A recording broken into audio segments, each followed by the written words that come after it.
भगवान से अनाम की इस मौन अनुभूति को स्वर्ग और पृथ्वी या चेतना व पदार्थ ऐसा द्वैत मूलक नाम क्यों दिया गया है? अद्वैत की अभिव्यक्ति क्यों नहीं की गई है? अभिव्यक्ति द्वैत की ही हो सकती है, अद्वैत अनभिव्यक्त रह जाता है। तो जो अधिकतम किया जा सकता है वो दो, बोलने में। निकटतम जो सत्य के है वो दो, बोलने में। बोलने के बाहर तो एक ही रह जाता है। लेकिन भाषा किसी भी चीज को दो में तोड़े बिना नहीं बोल सकती है। लाओस से बोल रहा है, लिख रहा है, तो जो न्यूनतम भूल हो सकती है वो कर रहा है। इससे ज्यादा ठीक बात नहीं हो सकती। और अगर हमें इसे भी इंकार करना हो तो भी शब्द का ही उपयोग करेंगे। तो हम कहेंगे अद्वैत, दो नहीं, लेकिन फिर भी हमें दो का तो उपयोग करना ही पड़ेगा। नहीं कहने के लिए भी कहना पड़ेगा दो नहीं। वो दो तो हमारा पीछा करेगा ही। जब तक हम बोलने की चेष्टा करेंगे दो हमारा पीछा करेगा ही। बोलना छोड़े तो एक रह जाता है। हम कह सकते हैं कि हम एक ही क्यों ना बोलें, लेकिन हमें ख्याल नहीं है। जब आप बोलते हैं एक, तब तत्काल दो का ख्याल पैदा हो जाता है। ऐसा आदमी खोजना मुश्किल है जो बोले एक और दो का ख्याल पैदा ना करवा दे। और जो बोले एक, उसको भी दो का ख्याल तत्काल पैदा हो जाता है। असल में एक का कोई अर्थ ही नहीं होता अगर दो ना होते हो। एक सिर्फ दो तक पहुंचने की सीढ़ी का काम करता है और कुछ भी नहीं। लाओस से दो शब्दों का प्रयोग कर रहा है, इसीलिए कि शब्द में अधिकतम जो कहा जा सकता है वो दो। अनेक को घटा घटा के दो तक लाया जा सकता है। फिर उसके पार तो निशब्द का जगत है। उसके पार तो इतना भी नहीं कहा जा सकता जितना लाओस से कह रहा है। यह भी नहीं कहा जा सकता कि वो एक अनाम है। उस एक के लिए अभिव्यक्ति नहीं दी जा सकती। जो भी हम कहेंगे कहते ही दो बन जाता है। करीब करीब ऐसा है जैसे हम पानी में एक लकड़ी को डालें, डालते ही वो तिरछी हो जाती, होती नहीं, दिखाई पड़ती। हो जाती तो इतना उपद्रव न था, तो वो भी सत्य हो जाता कि लकड़ी तिरछी हो गई। होती नहीं, दिखाई पड़ती। बाहर निकालते हैं फिर एक हो जाती, हो नहीं जाती, वो एक थी ही। फिर पानी में डालते हैं वो फिर तिरछी हो जाती। और जिस आदमी ने 1000 दफे पानी में डाल के देख ली है, वो जब 1001वीं बार फिर पानी में डालता है तो वो ये आशा न रखे कि मैं इतना अनुभवी हो गया, अब मुझे तिरछी न दिखाई पड़ेगी। तिरछी तो दिखाई पड़ेगी ही। अनुभव केवल इतना ही फायदा देगा कि वो आदमी मानेगा नहीं कि तिरछी, दिखाई तो तिरछी ही पड़ेगी। जैसे पानी में डालते ही रेडिएशन का नियम बदल जाता है, किरणों की गति बदल जाती है, इसलिए लकड़ी तिरछी दिखाई पड़ने लगती है। वैसे ही भाषा में सत्य को डालते ही रेडिएशन बदल जाता है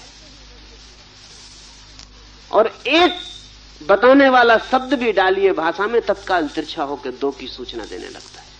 लाओसे को भी पता है कि जो मैं कह रहा हूं वो द्वैत है, लेकिन कोई उपाय नहीं। लाओसे भी कहेगा तो द्वैत का ही उपयोग करना पड़ेगा। इतनी कठिनाई है कि अगर लाओसे चुप भी रहे और चुप रह के भी कहना चाहे तो भी द्वैत हो जाएगा। अभिव्यक्ति की चेष्टा द्वैत बना देगी। समझे, बहुत मौके पर ऐसा हुआ है। शेख फरीद के पास कोई गया है और उससे पूछता है कि मुझे कुछ कहो, लेकिन वही कहना जो सत्य है, जरा सा भी असत्य ना हो। मुझे तो तुम उसी सत्य को बताना संतों ने जिसकी तरफ इशारा किया है और कहा है कि बताया नहीं जा सकता, तुम मुझे वही सत्य बता दो जो निशब्द है। फरीद ने क्या कहा? फरीद ने कहा जरूर बताऊंगा, तुम अपने प्रश्न को इस भांति बना के लाओ कि शब्द उसमें ना हो। तुम निशब्द में पूछोगे, मैं निशब्द में उत्तर दे दूंगा, लेकिन तुम मेरे साथ जाति मत करो कि तुम शब्द में पूछो और मैं निशब्द में उत्तर दूं। तुम जाओ, तुम निशब्द बना लाओ अपने प्रश्न को, मैं वायदा करता हूं कि निशब्द में उत्तर दूंगा।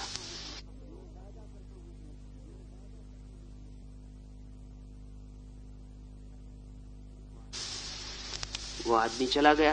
कठिनाई तो थी, बहुत सोचा उसने, वर्षों। कभी कभी फरीद उसके गांव से निकलता था तो उसके दरवाजे खटखटाता था, क्यों भाई, क्या हुआ तुम्हारे सवाल का? बना पाए अब तक कि नहीं बना पाए? आदमी कहता बहुत कोशिश करता हूं लेकिन प्रश्न बनता नहीं बिना शब्द के।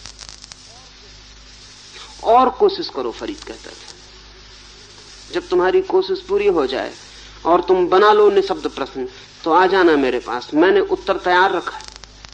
वो आदमी भी मर गया, फरीद भी मर गया। न वो आदमी कभी फरीद के पास गया, न कभी वो फरीद का सवाल किसी को सुनने मिला। मरते वक्त किसी ने फरीद से पूछा कि वो तैयार उत्तर आपके पास है, वो आदमी तो आते ही नहीं, हम सब सुनने को उत्सुक हैं, वो आप हमें बता जाएं।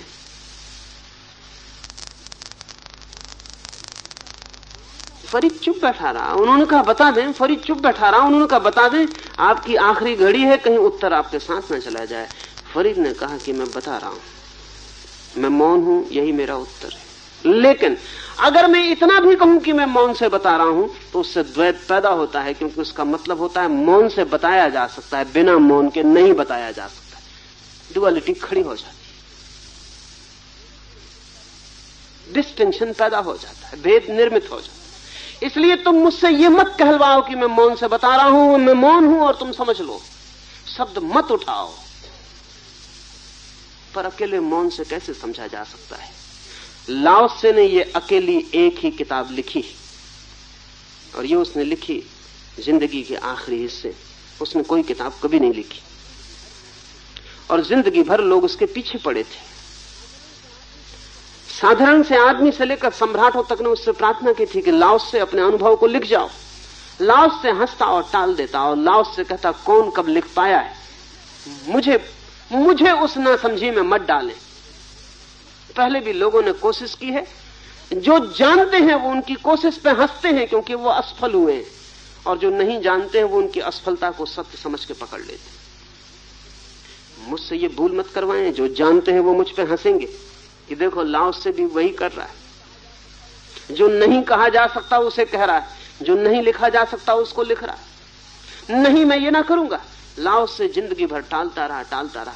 मौत करीब आने लगी तो मित्रों का दबाव और शिष्यों का आग्रह भारी पड़ने लगा। लाओ त्से के पास सच में संपदा तो बहुत थी, बहुत कम लोगों के पास इतनी संपदा रही, बहुत कम लोगों ने इतना गहरा जाना और देखा है। तो स्वाभाविक था आसपास के लोगों का आग्रह भी उचित और ठीक ही था कि लाओ त्से लिख जाओ। जब आग्रह बहुत बढ़ गया और मौत आती दिखाई ना पड़ी और लाओ त्से मुश्किल में पड़ गया, तो एक रात निकल भागा उन लोगों की वजह से जो पीछे पड़े थे कि लिखो, बोलो, कहो। सुबह शिष्यों ने देखा कि लाओ त्से की कुटिया खाली है, पक्षी उड़ गया, पिंजरा खाली पड़ा है। वो बड़ी मुश्किल में पड़ गए। सम्राट को खबर की गई और लाओ त्से को देश की सीमा पर पकड़ा गया। सम्राट ने अधिकारी भेजे और लाओ त्से को रुकवाया चुंगी पर, देश की जहां चीन समाप्त होता था। और लाओ त्से से कहा कि सम्राट ने कहा है कि चुंगी दिए बिना जा ना सकोगे बाहर। तो लाओ त्से ने कहा कि मैं कुछ ले ही नहीं जा रहा हूं जिस पे चुंगी देनी पड़े, मैं कोई कर चुका हूं, मैं कुछ ले नहीं जा रहा हूं। सम्राट ने खबर भिजवाई कि तुमसे ज्यादा संपत्ति इस मुल्क के बाहर कभी कोई आदमी लेकर नहीं भागा है। रुको चुंगी नाके पर, और जो भी तुमने जाना है लिख जाओ। ये किताब उस चुंगी नाके पर लिखी गई थी। वो लिख जाओ तो मुल्क के बाहर निकल सकोगे, अन्यथा मुल्क के बाहर नहीं निकल सकोगे।